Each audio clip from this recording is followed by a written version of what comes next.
I was having a conversation with our son, who's a physician, about the frame of time that we operate in the particular spheres in which we think and work and live. He was saying that doctors operate within a particular range of time. I never thought of that. He said, as an anesthesiologist, he operates in seconds and minutes. Heartbeats, the heart stops, it's seconds that count.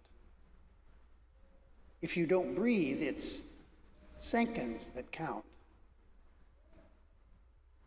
He thinks in terms of seconds and minutes and consequences and what must be done. He said, well, there's other, of course, doctors that operate with healing over time and the consequences of things that happen in their specialties, of organs and so forth. How much stress can be put on certain organs before there's time limiting that happens? Of course, I'd thought about that, but never as being a frame of time in which doctors think and become experts in working. Then I started thinking, I'm a gardener. Do I have time frames in which I work?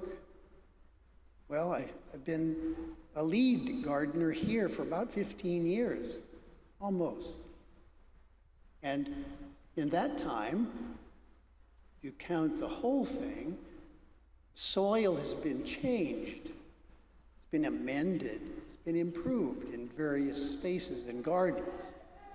So over time, yes, I've worked at it to do that. But I also think in terms of seasons and years. Winter? Yeah. Is there gardening in winter? Oh man, yes. That's where you dream. That's where you hope. That's where you imagine and read catalogs of seeds and you plan.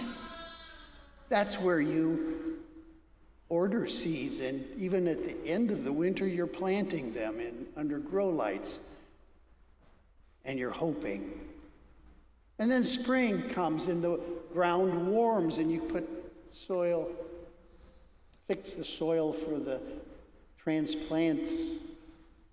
And summer, where you maintain and fertilize and harvest and enjoy.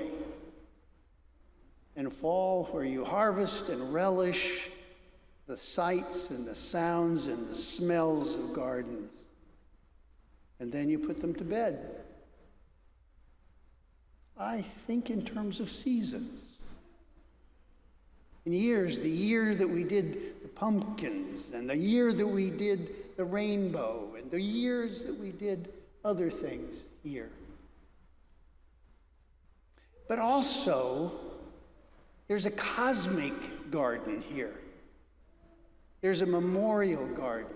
It's really the central garden for First United Methodist Church. It's been here the longest as a real improved space. It's maturing. It's where over 130 persons have had their ashes placed.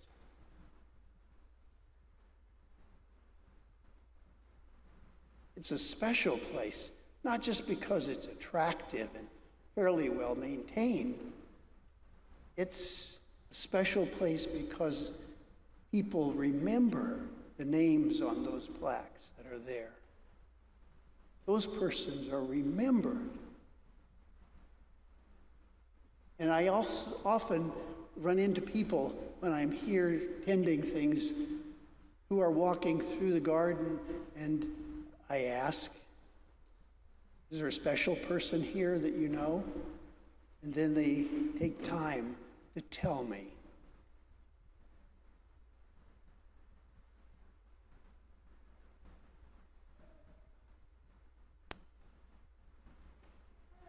We think in frames of time, minutes, seconds, months, years, seasons, forever.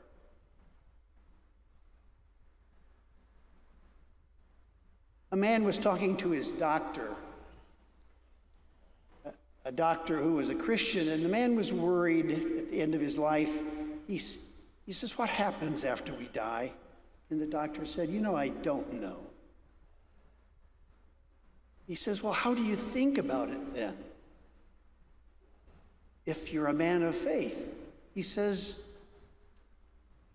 this is an old family doctor on rural area. And the doctor's dog was scratching at the door. And he said, "Well, you hear the scratching of my dog? He's not sure what's on the other side of the door with me. But when I open the door, he'll see his master, and he'll be at home." I think death is that door. And when we open it, we will see our master.